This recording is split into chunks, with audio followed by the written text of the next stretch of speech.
The dog found her first.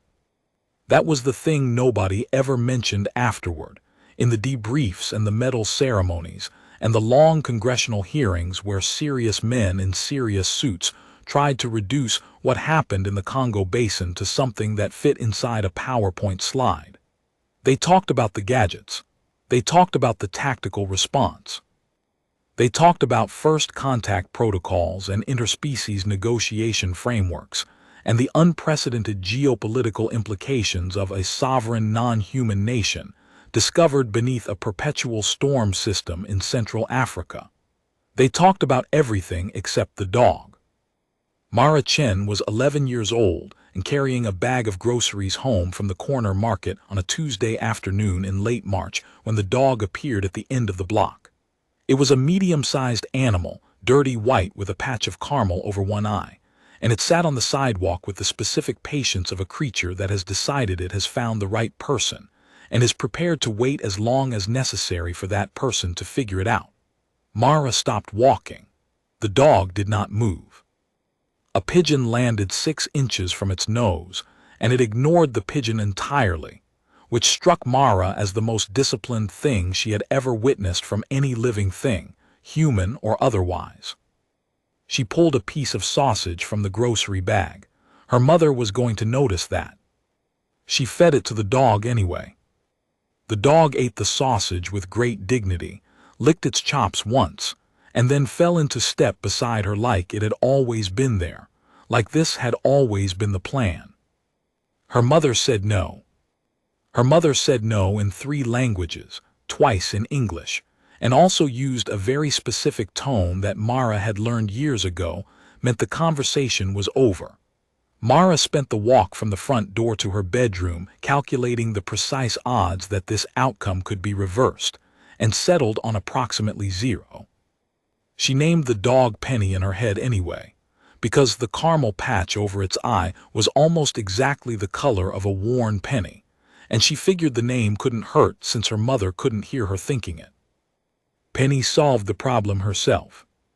Mara's mother lost her wallet that evening, not the whole thing, just the inner card pocket, which unzipped itself without warning as she came up the front steps and scattered her transit card and library card, and the small folded photograph of Mara's grandmother across 3 steps in the front walk. She didn't notice. Penny noticed. The dog gathered each card carefully in its mouth, carried them to the front door one by one, and sat there holding the photograph of the grandmother until Mara's mother opened the door, saw what was happening, and stood very still for a moment with an expression Mara had never seen on her mother's face before, something between disbelief and what Mara would later identify as the specific surrender of a person who has been outmaneuvered by the universe and knows it. "Fine," her mother said. So Penny stayed. Mara's older brother Dom thought the whole thing was hilarious.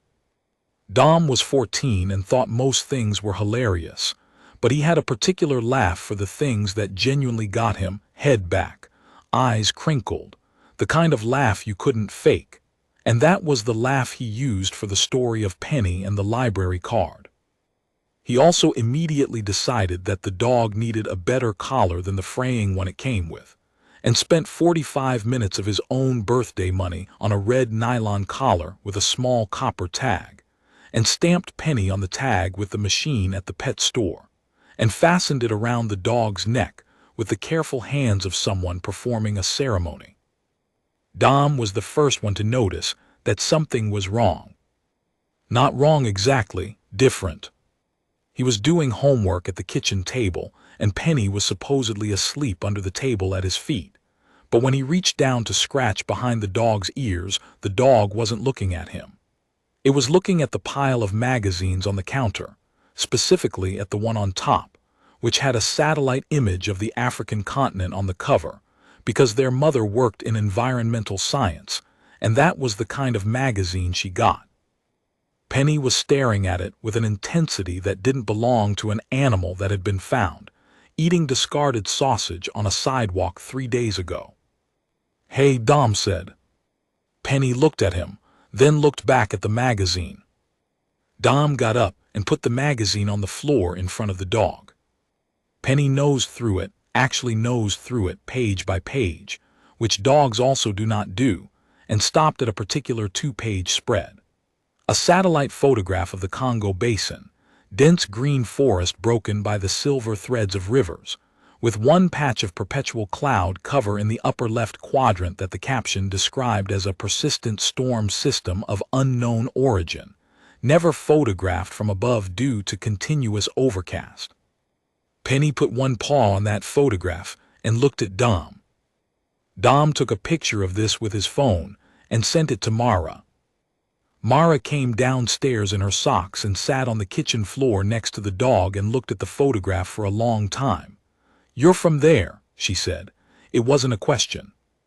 Penny didn't react the way a dog should react to a human speaking. No tail wag, no head tilt, no ambient excitement. The dog just held still and looked at Mara with eyes that were, and Mara would say this later and people would not believe her, thinking about something. "We need to tell Grandpa Leo," Mara said. Dom said, "Grandpa Leo is going to think we've lost our minds." Grandpa Leo drove a supply truck through 3 contested provinces in the DRC in 1987, Mara said. "He's not going to think we've lost our minds." Grandpa Leo did not think they had lost their minds. He came over the following Saturday with a thermos of coffee and a worn road atlas of Central Africa held together with 2 rubber bands and a strip of electrical tape, and he sat on the living room floor with both children and the dog and studied the magazine photograph for 22 minutes without saying anything.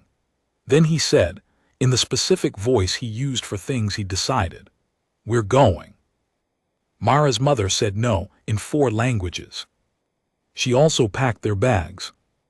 That was the thing about Mara's family, the particular human quality that would, in the end, matter more than any piece of equipment they brought.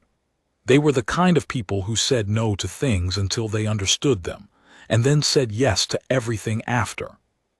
It was infuriating, and it was the reason 3 of Mara's ancestors had survived things that should have killed them. And it was the reason Mara's mother drove them to the airport on a rainy Thursday morning, and stood at the departure gate with her arms crossed and her jaw set and something wet and bright in her eyes that she was absolutely not going to acknowledge, and said, "Call me from every city. Every city." "Every city," Dom promised. "And feed the dog on the plane. She looks thin." "Mom, we're bringing the dog. She's the one who knows where we're going." Her mother looked at Penny. Penny looked back at her mother.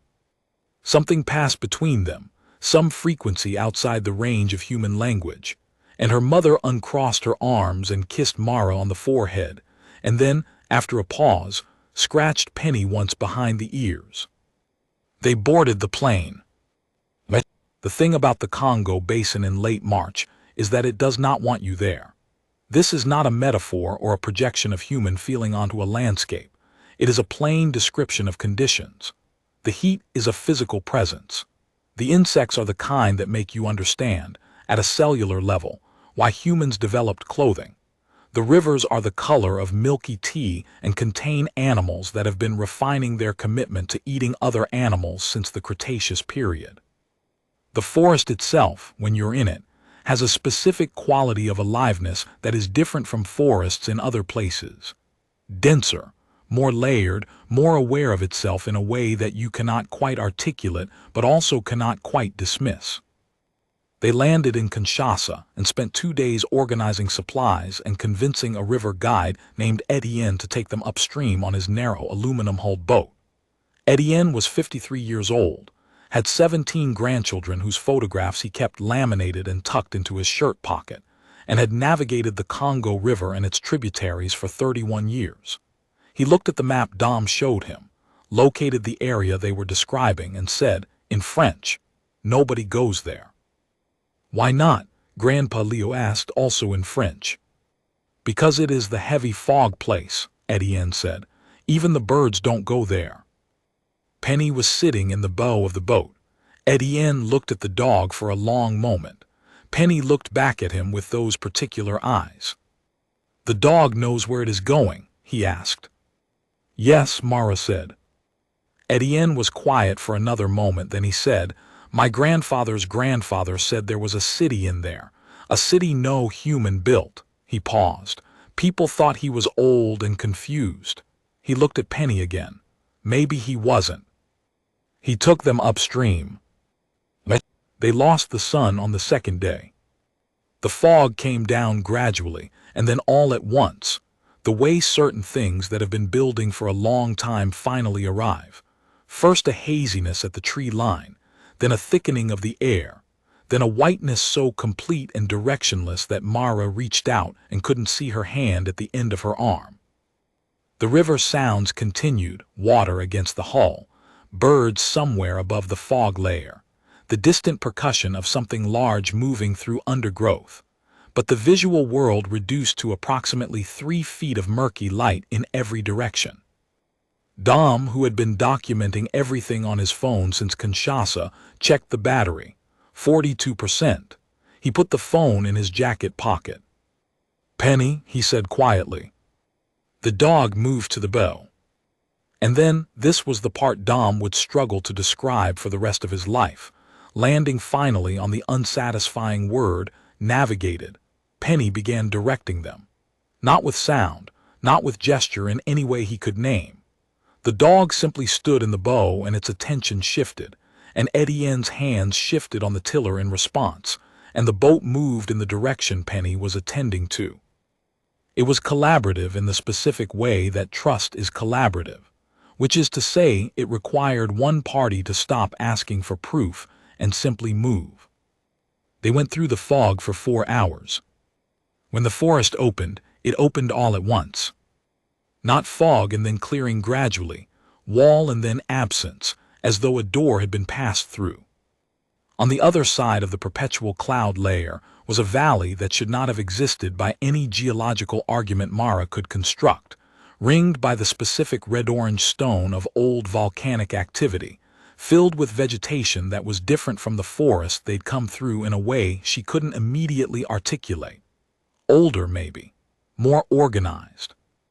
The trees were arranged with a geometry that didn't occur naturally, and the paths between them were paths, not game trails, level and maintained, and wide enough for something larger than a human to walk comfortably. Something did walk comfortably on them. Mara saw the first one before she understood what she was seeing. Her brain presented it as a large dog walking upright, the way her brain will sometimes insert the familiar into the impossible to buy itself processing time. Then the second figure appeared beside the first, and it was carrying something. A spear, she realized, and then a pole, and then she understood it was a banner, and the banner had characters on it that were not any language she recognized. And by that point her brain had finished its processing and presented her with the corrected image. They were bipedal. They stood roughly 4 feet tall, covered in short fur of various colors, with the faces of large dogs but arranged for upright posture, eyes forward, hands true hands with 4 fingers and an opposable thumb. They wore clothing. Woven clothing, structured and dyed, with specific markings at the collar and sleeve that suggested rank or role. They carried weapons and tools with the matter-of-fact ease of creatures who had been using tools for as many generations as it takes for tool use to become invisible. There were maybe 40 of them visible at the forest edge. There were sounds in the forest behind them suggesting more. "Oh," Dom said softly. Grandpa Leo reached into his jacket and pulled out the thermos and drank some coffee and then capped it again very carefully. "Well," he said. Penny stood up in the bow of the boat. And then from the assembled group at the forest edge, a sound, a single note, rising, held for 3 long seconds and then released. It was a greeting. Mara understood it as a greeting in the same wordless way you understand music, through the feeling it produces rather than its literal content. Beside her, Penny's tail moved for the first time since they'd entered the fog. The dog jumped off the bow into the shallows and waded ashore. And everything that had been armed and ready and cautious in the assembled group transformed instantly and completely into something else. They came forward, Not charging, coming. The specific movement of people who have been waiting a long time for something and have just seen it arrive. Some of them made sounds. Some of them went to their knees, which was the gesture that made Mara's throat close, because she recognized it as reverence, and it was being directed at a dog they had found eating sausage on a sidewalk in Ohio. The tallest figure, older, the fur around its muzzle gone gray, wearing a sash that was elaborate with embroidery, stepped forward from the group and placed both hands on Penny's head, and made a sound that was long and low and cracked in the middle like a human voice cracks when the person is trying not to cry. Her name is Kuntak, Dom said quietly, or his, it's the dog is someone. The dog is a prince, Grandpa Leo said, with the specific calm of a man who drove supply trucks through contested provinces and learned a long time ago to let reality be what it is. They were given shelter in a structure at the edge of the city being the only word that fit, though it was unlike any human city in its organization, built low and close, and layered with the specific efficiency of a civilization that had developed entirely without outside influence. The city was called Bawanko. The gray-muzzled elder who had greeted Kuntak was named Burusasu, and he had been the prince's father's guard captain, and he had spent the 4 months since the king's murder waiting for the prophecy. The prophecy was specific. When the kingdom is covered in darkness, 10 foreigners will come and move the statue's heart to save it. There were 4 of them: Mara, Dom, Grandpa Leo, and Etienne, who had tied up the boat and followed them ashore with the calm of a man who'd been navigating the unexpected for 3 decades, and had learned to treat each new impossible thing as simply the next item on the agenda. 4, Dom said. Yes, Burusasu said, through the translation device that Etienne had produced from somewhere, a small battered thing that he carried in a waterproof pouch, and that he claimed to have bought from a linguistics researcher in Kisangani, who had spent 3 years developing it for exactly this kind of situation, which nobody questioned because the universe had already demonstrated it was not going to be reasonable today. The prophecy says 10. The prophecy says 10 will come, Burusasu said. I have been thinking about this. The old soldier looked at them with the tired eyes of someone who has spent 4 months thinking about something and arrived at a conclusion they don't entirely like. Perhaps 10 does not mean what we always thought it meant. He explained the situation while Kuntak sat at his side and listened with the specific stillness of someone hearing the story of their own life from someone who was there for the parts they missed. The king had been poisoned by his own chief minister, a figure named Daburanda, who had then seized control of the palace and the military and the ancient weapons cache that the civilization had locked away 3 generations ago when they decided those weapons should never be used. Daburanda had unlocked the cache and was building something, not just an army, Burusasu said, but a capacity for expansion. He believed the kingdom should no longer remain hidden. He believed the fog and the walls and the centuries of concealment were weakness, not wisdom. He intended to begin with the world outside the valley. He intended to begin soon. The plan, as far as Burusasu could describe it, involved the great statue, a figure the height of a 6-story building at the center of the city, carved in the image of the first king, which had been constructed in the civilization's founding era, and was understood by everyone in Bawanko as the literal and metaphorical heart of the kingdom. The statue was both monument and mechanism. Something in its base, in its structure, was the anchor of the city's power grid, the source of the weapons cache's energy, the thing that made everything else function. Daburanda controlled the statue. Daburanda controlled everything. And what moves the statue's heart? Mara asked. Burusasu looked at her with something that was, across the considerable gulf between their species, clearly the look of an elder recognizing that the youngest person in the room has asked the correct question. A human hand, he said. Silence. The original builders, Burusasu continued, were not our kind. The city was built before us, by others who came from outside, and they left the mechanism designed so that only the hands of the outside world could activate it. It was a safeguard against what happened now, against someone like Daburanda seizing control from within. That's why the prophecy says foreigners, Dom said. Yes. And why there's no record of anyone from outside ever making it through the valley. Also yes, Burusasu's voice was very dry. The valley makes entry difficult. The lions, Grandpa Leo said. The fog, the rivers. Also difficult, Etienne agreed from the corner, where he had been listening with his arms crossed and the specific expression of a man doing a thorough internal accounting. But not impossible. Not impossible, Mara said. She looked at Penny at Kuntak, who was watching her with those same eyes that had looked at the magazine photograph in the kitchen 2 weeks ago, and she thought about the sausage and the library card, and the collar with the copper tag, and the airport and the fog and the 40-year-old translation device from a linguistics researcher in Kisangani. And she thought about the specific chain of small accidents that had led here, to this room, to this conversation. 10, she said. The prophecy says 10. Yes, Burusasu said patiently. When does it say they arrive? Mara asked.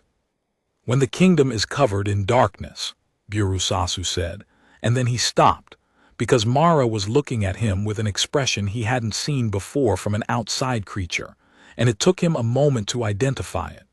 It was the expression of someone who has already solved a problem and is waiting for the other people in the room to catch up.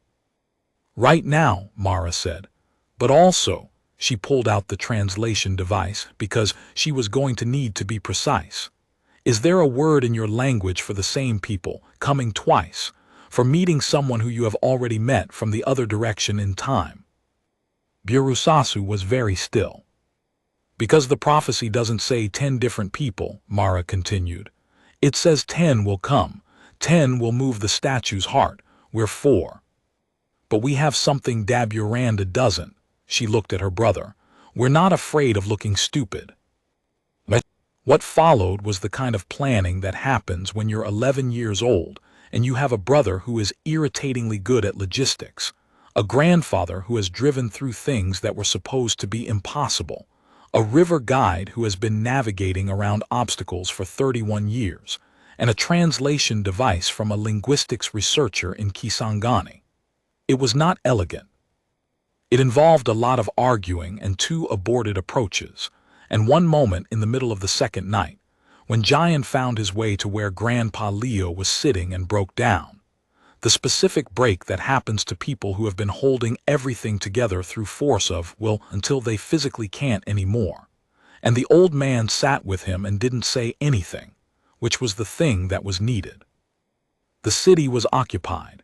Daburanda's soldiers, regular army, professional, trained, carrying the ancient weapons that crackled with energy in a way that suggested a civilization that had solved certain physics problems humans hadn't, moved through the streets in organized patrols.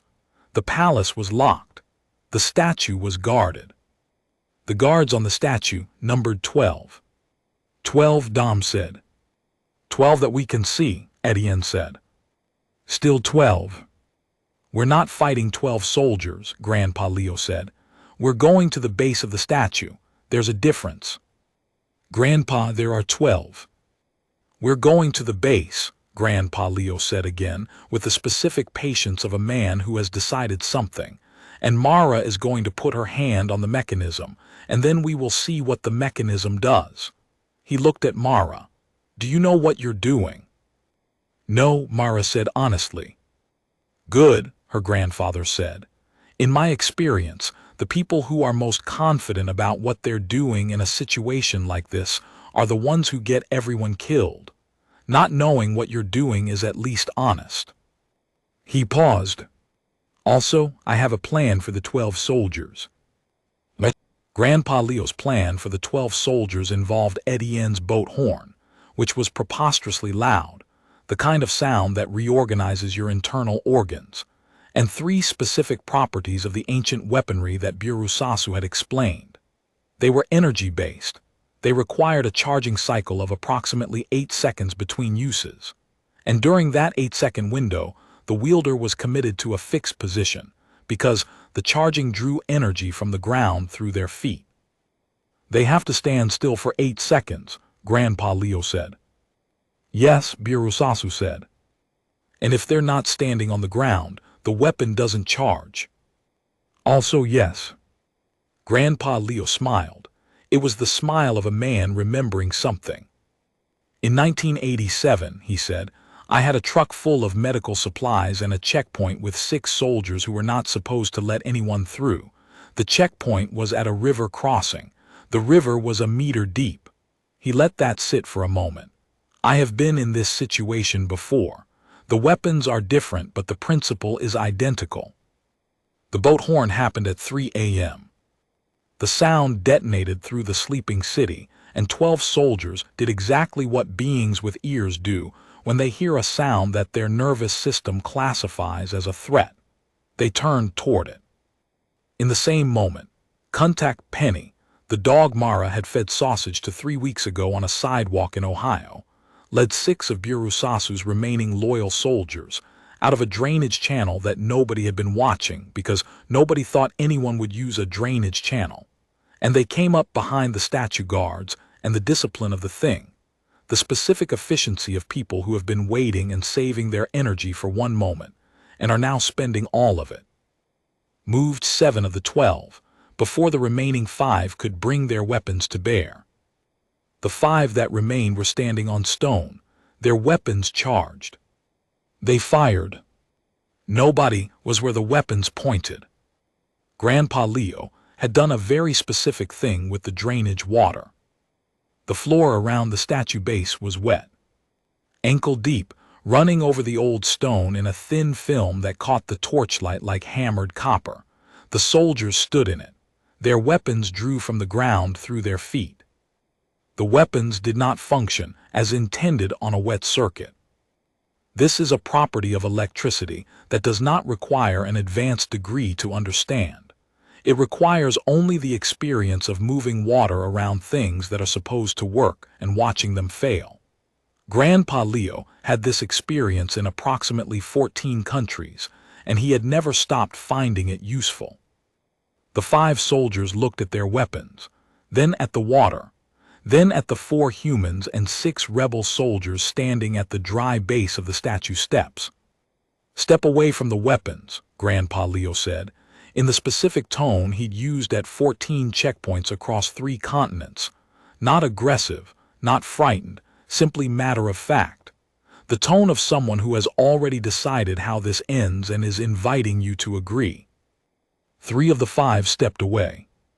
The other 2 made a decision. Dom, who had spent the boat ride from Ohio's nearest river port to the Congo Basin reading everything he could find on the tablet he'd packed, including several deeply specific articles about how the ancient weapons cache worked according to the notes Birusasu had provided through the translation device, had by this point identified that the charging mechanism could also be used in reverse, that a charging weapon, pointed at another charging weapon, would create a feedback loop in the circuit. He had explained this to Mara. Mara had explained this to Birusasu. Birusasu had explained this to his remaining soldiers. One of them demonstrated it. It was not a large explosion, but it was entirely sufficient. In the ringing silence afterward, with the 2 remaining soldiers sitting down very deliberately in the shallow water with their hands visible, Mara walked up the steps of the statue. The base was a chamber. The door had been locked by Daburanda's engineers with a mechanism that was, technically, sophisticated, a series of interlocking plates that required the correct sequence to open. The sequence had been carved into the doorframe in a script that the engineers had presumably believed no outsider could read. Etienne could read it. Not because of the translation device. The device was for spoken language. But Etienne had spent 3 years in the 1990s working with the linguistics researcher in Kisangani, which was why he carried the translation device in the first place. And the script on the doorframe used characters that were related to, not the same as, but structurally related to, a written trade language that had been documented along the Upper Congo tributaries in fieldwork done in 1994. The relationship was like Latin to Spanish, not identical but navigable with patience and a good enough grasp of the root logic. "Give me a minute," Etienne said. He got it open in 4. The chamber inside was exactly what it sounded like when described. A cylindrical room with walls that glowed faintly, carved floor to ceiling with figures that Mara recognized as the same style as the great statue above them. Each figure clearly a king, a sequence of rulers going back to whoever had built this place originally. In the center of the room, at the level of her chest, was a panel. Stone, but warm, and in the center of the panel a depression shaped like an outstretched hand. Mara looked at it. She thought about the dog on the sidewalk, the library card, her mother at the departure gate with something wet in her eyes that she was absolutely not going to acknowledge, the river in the dark, Etienne's boat horn. The specific, unreasonable human talent for doing things that should not work. She thought about the fact that every person standing in this room right now had made a series of small choices that added up to being exactly here, exactly now, with exactly the right combination of specific and useless-sounding skills to make this possible. A river guide who had spent 3 years studying written trade languages. A 14-year-old who read everything on his tablet. A grandfather who knew what electricity did in standing water. A child who had fed sausage to the right dog. None of it was inevitable. All of it had happened anyway. She put her hand on the panel. The warmth moved up her arm. Not painfully, gently, the way sunshine feels when you've been in the cold. That particular quality of welcome heat that means something that was waiting has recognized something it was waiting for. The carved figures on the walls lit sequentially, bottom to top, each one brightening in turn as the recognition traveled upward through the chamber, up through the structure above them, up through 60 feet of carved stone into the chest of the great statue of Bawenko's founding king, and the statue moved. Not like a machine, like something waking. The sound it made was not mechanical. It was musical, in the specific way that very old things sometimes are, where the frequency they produce has outlasted everything that made it and is now simply itself, no longer attached to origin. The valley heard it. Above the city, inside the perpetual fog layer, something changed, a shift of pressure, a brightening in the overcast, the first in living memory of anything other than gray. Inside the palace, Daburanda heard it, and understood what it meant. Daburanda had been in power for 4 months. In those 4 months he had learned that power is simpler than its absence. When you have it, you simply exercise it, and the complications come from the places where the exercise is incomplete. He had not completed it in the fog settlements on the northern edge of the valley. He had not completed it in the old guard units that had dispersed into the forest. He had not completed it in whatever underground current of loyalty to the dead king, still moved through parts of the city like an underground river that you know is there, by the way the ground sometimes gives slightly underfoot. He had almost completed it, 4 months of almost. And then at 3 a.m. a boat horn had gone off in the city's drainage network, and the statue had started moving, and the fog over the valley was brightening for the first time in the history of anyone alive. The 10 foreigners were here. He did not believe in prophecy. He believed in power, which was a simpler and more reliable thing. Power, as he understood it, was the ability to make the world match the shape you had decided it should have. He had this ability. He had exercised it. He had the weapons and the soldiers and the palace and the mechanisms, except the statue, and the statue was apparently now moving, which meant the mechanisms were no longer entirely his. He went to the courtyard with his personal guard, 12 soldiers, the best he had. He was going to address this directly, which was how he addressed everything, because indirection was what weak rulers used when they could not hold something in their hands and squeeze it until it did what they wanted. What he found in the courtyard was not what he had expected. He had expected 4 frightened outsiders and perhaps a handful of the old guard. He found instead, and this took him a moment to process because it was genuinely confusing, what appeared to be the same 4 outsiders twice. One set was coming out of the statue's base. The other set was coming out of the palace's eastern gate. They were identical. Same faces, same clothing, with the specific detail that one version of the girl was holding something in her hand that she hadn't been holding when she went into the statue. He understood what the preemptive promise machine was. He had confiscated one during the first week of his rule, before destroying it, because he understood that any technology which caused the future to fulfill the promise of the present was a direct threat to the project of remaking the present into whatever shape you chose. He had destroyed the confiscated one. He had not found all of them. The girl was holding an activated one, which meant that whatever he chose to do in the next 60 seconds had already happened, from the perspective of the future version of his soldiers currently fighting the Eastern Gate, had already happened, and the outsiders had already responded to it, and that response was already real. The only version of the next 60 seconds that was not already determined was the one in which he chose to do nothing. He stood in the courtyard with his 12 soldiers, and the understanding that he had been outmaneuvered by a 14-year-old with a translation device, and a small girl from somewhere outside the valley, who had apparently understood, before anyone else in this crisis, that the prophecy about 10 foreigners was a description of the same 4 people who had found a way to be in 2 places simultaneously. He was, despite himself, impressed. He was also the kind of person who does not accept being impressed as sufficient reason to change course. He looked at his soldiers. He looked at the 2 versions of the foreign girl. He made his calculation. He called down. This was, in the culture of Bawenko, a specific and formal gesture, an acknowledgement that the calculation had been made and found to run in the other direction. It had not been used by a ruler since the founding war, 300 years ago. It meant, the field belongs to the other side.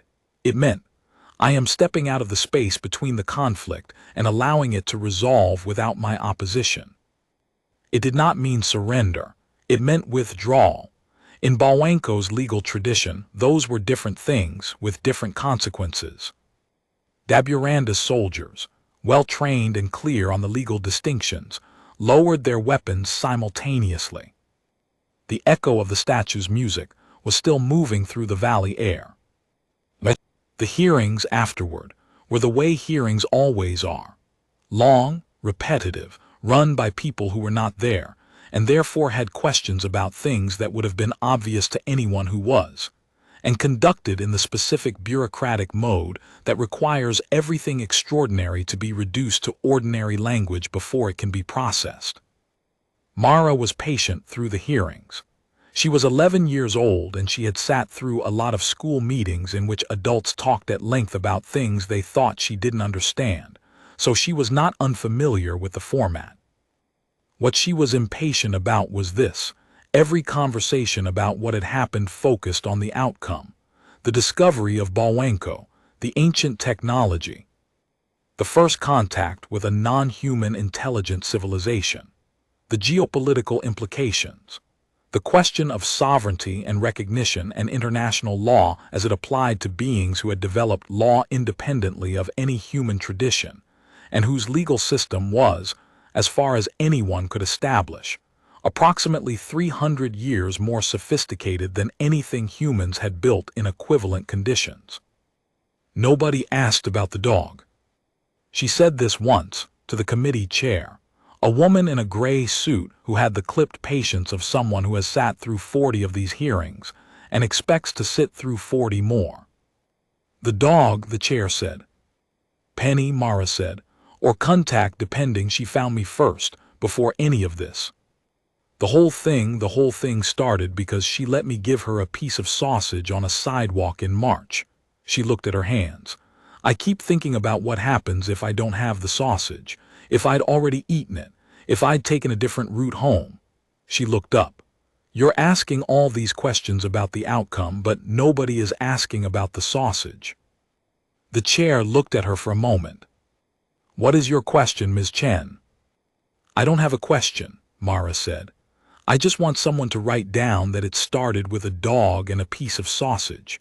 Because when someone reads about this in 100 years, I want them to understand that it wasn't strategy. It wasn't a program or a protocol or a plan. It was a dog who was hungry and a kid who had something to give." She paused. "That matters. That's the part that should not get lost." The chair wrote something on her notepad. Kuntak's coronation was held 6 weeks after the fall of Daburanda. By this point, there had been enough diplomatic back and forth between the surface world governments and the Balwanko Council of Elders to establish a preliminary framework, which was less than anyone had hoped for and more than anyone had expected, which is the definition of a functional first step. The ceremony lasted 4 hours. Mara sat in the assigned position for honored foreign guests, which was in a carved stone gallery slightly above the main floor and to the left, and she watched the assembled citizens of a civilization that had existed for 3 centuries in a valley no one from outside had ever mapped, conducting a ceremony that was both entirely foreign and entirely recognizable in the way that ceremonies always are across the distance between peoples. The specific quality of formality that says, "We are marking this. We are saying with our bodies and our gathered presence that this is not ordinary. This is the thing we will remember." Kuntak wore the coronation regalia of Balwanko's kings, which was elaborate and beautiful, and which Mara could not describe in any detail because she was not looking at the regalia. She was watching the dog's face. The dog who had sat on a sidewalk with the patience of a creature who has found the right person and is waiting for that person to figure it out. At the end of the ceremony, as the city made the specific sound of gathered voices releasing 4 months of dread, Kuntak turned toward the foreign guest gallery and found Mara's face in the crowd. The dog made one gesture, a single forward movement of the head, a bow, unmistakable and deliberate, directed at one small human in a carved stone gallery who had given a piece of sausage to a stray dog in March.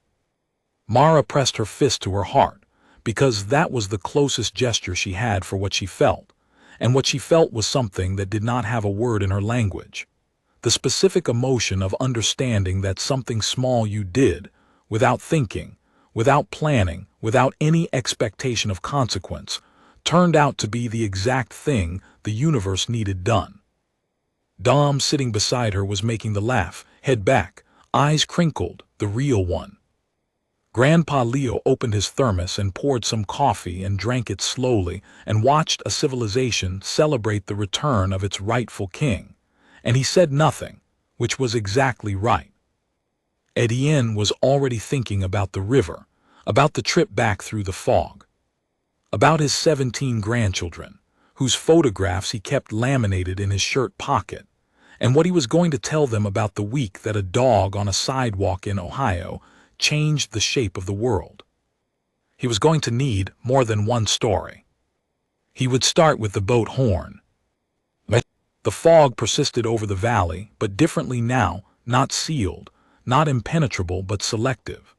The same technology that had kept the fog in place for 3 centuries had been recalibrated in the weeks after the coronation to allow passage at specific points and specific times. A door rather than a wall, an invitation rather than an exclusion. On the morning they left, Mara went to say goodbye to Kuntak in the king's garden, which was a real garden, not a formal garden, but the kind of garden a person makes when they actually like growing things, with plants at slightly odd angles and pathways that suggested they had been worn in by walking rather than laid down by planning. She had brought the red nylon collar with the copper tag. Penny, in the stamped letters Dom had spent 45 minutes of his own birthday money on. She held it out. Kuntak looked at it for a long moment, the collar with its small copper tag, then at her. The king of Balwanko reached out and took the collar from her hands and held it carefully, the way you hold something that is both small and enormous, and made a sound that the translation device rendered, imperfectly, as something like, "The name I had when I was learning to be brave." "You can keep it," Mara said, "or not, it's yours." Kuntak set the collar down on the garden stone beside a plant that was growing at an odd angle because it wanted to, and placed one hand over it, not holding, just covering, and looked at Mara with the eyes she had first seen on a sidewalk in March. "Come back" was what the translation device gave her, but she heard more than that in the frequency of it. She heard, "There is a door now." She heard, "The fog moves." She heard, "We are not finished, you and I." She walked through the city that a civilization had built over 300 years in a hidden valley, back to the boat, back to the river, back to the fog, and the other side of it, where her mother was waiting with her arms crossed in a hotel room in Kinshasa with her phone in her hand, and something wet in her eyes that she was absolutely not going to acknowledge. She was 11 years old. She had fed the right dog a piece of sausage on a Tuesday in March. It had been sufficient.